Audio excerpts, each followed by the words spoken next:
Wesh, bien quoi. Cette semaine, j'ai grave eu envie de faire un showreel, donc je me suis dit que ce serait cool d'en faire une petite vidéo. Le fait de faire des vidéos à chaque fois sur différents sujets, ça me crée une contrainte et une deadline. Et voilà, c'est hyper cool, je suis hyper productive toutes les semaines du coup.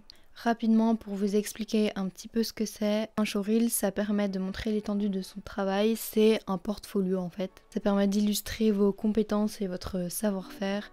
Je trouve ça hyper intéressant de faire un showreel parce que on est à une époque où le CV papier n'a plus trop d'intérêt. On voit bien hein, sur LinkedIn, tout le monde commence à faire des CV vidéo, petites présentations, cravate, tout ça. On n'est pas dans ce délire là chez nous, mais le petit showreel là il fait plaisir je pense. C'est déjà hyper compliqué de trouver un travail, donc si on peut le faire de manière un peu plus créative, on ne dit pas non. Il existe plein de showreels différents selon les domaines évidemment, que ce soit en motion design, en animation, en illustration, les graphistes. Il y a un peu de tout, il y a même des agences qui font des showreels aussi pour montrer leurs meilleurs travaux durant l'année et tout. Nous, on va partir du principe qu'on fait un showreel parce qu'on est graphiste junior plus et qu'on a besoin de montrer de quoi on est capable. Je suis la junior des juniors. Si je peux me démarquer avec un petit showreel de qualité, on dit oui. En général, tous les showreels que j'ai regardés avant durent en moyenne 45 secondes à 1 minute, mais c'est vraiment le maximum. Si vous faites plus d'1 minute, c'est que vous avez beaucoup de contenu à montrer, que vous pesez dans le game, clairement. Il faut également faire une très bonne sélection de ces travaux. Il ne faut pas vouloir tout montrer, il faut juste montrer le meilleur. Il faut montrer les projets pour lesquels on est archi fiers et ceux qui sont vraiment qualitatifs, je dirais. Il ne faut pas oublier que le but c'est de donner envie à vos futurs clients, à votre futur patron, de travailler avec vous. Je dirais aussi qu'il faut faire une bonne structure en amont. Les 15 premières secondes vont être déterminantes pour votre showreel. Faut pas oublier que les recruteurs ne passent pas leur vie à regarder 1 minute pour chaque candidature qu'ils reçoivent. Donc vraiment les 15 premières secondes, vous mettez tout, vous balancez la sauce. N'hésitez pas aussi à balancer un très bon projet à la fin pour rester sur une note assez positive. C'est un peu comme ton album préféré. Hein. SCH, il a mis Marché Noir en deuxième et il a mis Le Noir en dernier. C'est pas pour rien je pense.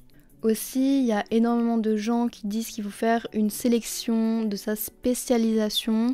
Honnêtement, je suis pas forcément d'accord parce que quand vous êtes graphiste junior par exemple, vous avez besoin de montrer tout ce que vous savez faire. Je pense que c'est aussi une très bonne qualité d'être multitâche et d'aimer plusieurs domaines. Aussi un truc super important, c'est de signer son showreel, donc que ce soit au début et à la fin.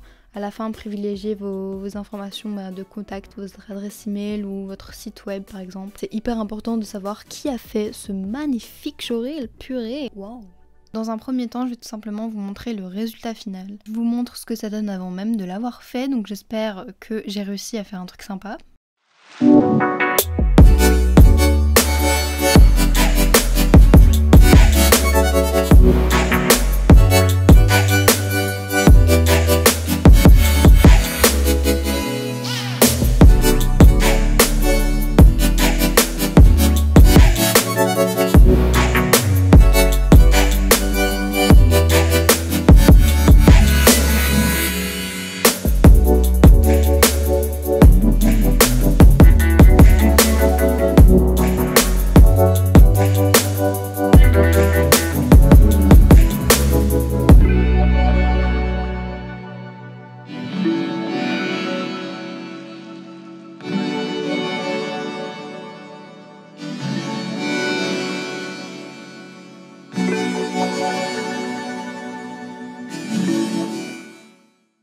La première étape, ça va être de sélectionner les travaux qu'on veut voir dans son showreel. Comme je vous disais, il faut sélectionner vraiment les pépites. Donc là, j'ai été sur mon Behance pour voir les travaux que j'aimais bien. Une fois que j'ai fait ma sélection, je suis venue vite fait sur Photoshop faire un espèce de plan, un espèce de schéma. Je suis venue sélectionner tous les visuels que j'aimais bien selon différents projets. C'est vrai qu'il y a certains visuels que j'aimais pas spécialement, donc un peu la flemme que ça se retrouve dedans. Pour ce début de showreel, j'avais envie de faire un petit effet typographique. Pour ça, c'est très simple. Donc là, on est sur After Effects. Je viens taper mon texte et ensuite je vais venir régler la position, donc vous déplacez votre texte un peu comme vous voulez. Le principe c'est qu'il y ait une petite trajectoire. On n'oublie pas bien sûr de lisser tout ça. Je retourne sur mon texte et je clique sur créer et créer des formes à partir du texte. Et là à droite dans les effets je viens taper Echo, ça se trouve dans temps et je le glisse sur le calque qu'on vient de créer. Là c'est un peu à vous de gérer, mais moi dans nombre d'échos je pense que je vais mettre 15 ou 20.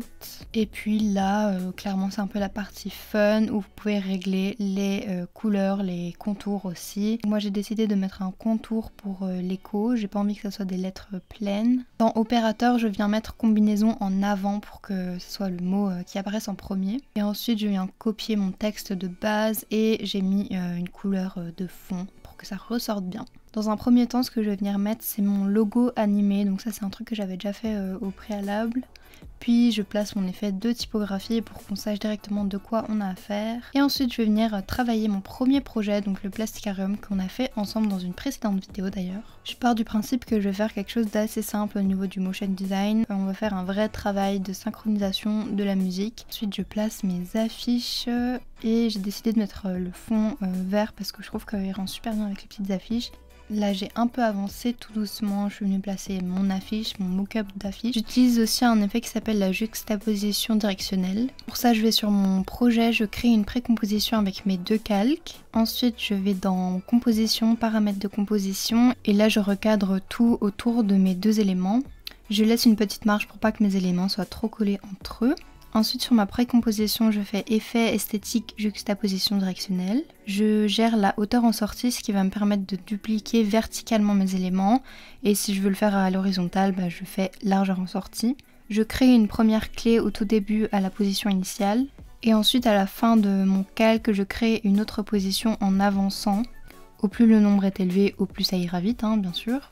Je copie le tout 3 autres fois et sur 2 décompositions je vais changer la trajectoire, je vais faire le sens inverse, ce qui va me permettre d'avoir un effet hyper dynamique et franchement c'est hyper simple à faire, moi je trouve que ça rend super bien. Et je vais faire exactement le même effet pour la carte de visite. Et pour le texte là j'ai exactement fait pareil. Je joue également beaucoup sur les positions, c'est le plus simple et ça fait son petit effet aussi. Donc là j'importe tous mes calques, tous mes éléments sont séparés de base. Donc là je vais m'amuser à faire apparaître tous mes éléments au fur et à mesure et sur le rythme de la musique. Pour pas mal de plans j'ai fait des trucs hyper simples et j'ai même pas joué sur les positions etc.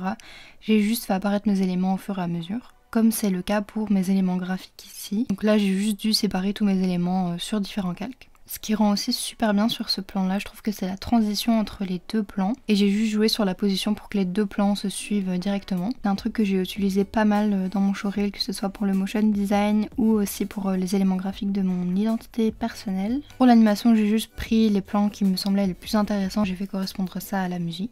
C'est tout pour mon showreel, j'ai fait des trucs qui sont assez simples honnêtement. Globalement j'utilise la juxtaposition directionnelle, les positions, je fais des petites transitions entre mes différents plans pour que ça rende assez bien, que ça soit assez cohérent. C'est pas spécialement nécessaire d'en faire des tonnes, pas obligatoire d'être un motion design pur et dur pour faire un chouette showreel.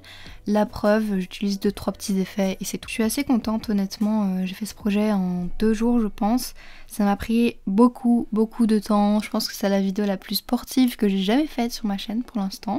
Personnellement j'ai juste placé mon logo à la fin parce que j'ai pas spécialement de site internet pour l'instant. C'est des éléments que je vais rajouter dans le futur, il n'y a pas de souci. De toute façon vous pouvez très bien modifier votre showreel au fur et à mesure. N'hésitez pas à me donner vos avis en commentaire sur mon showreel ou sur le montage de cette vidéo, ça fait toujours plaisir d'avoir des retours. J'espère que cette vidéo vous aura plu et on se retrouve la semaine prochaine.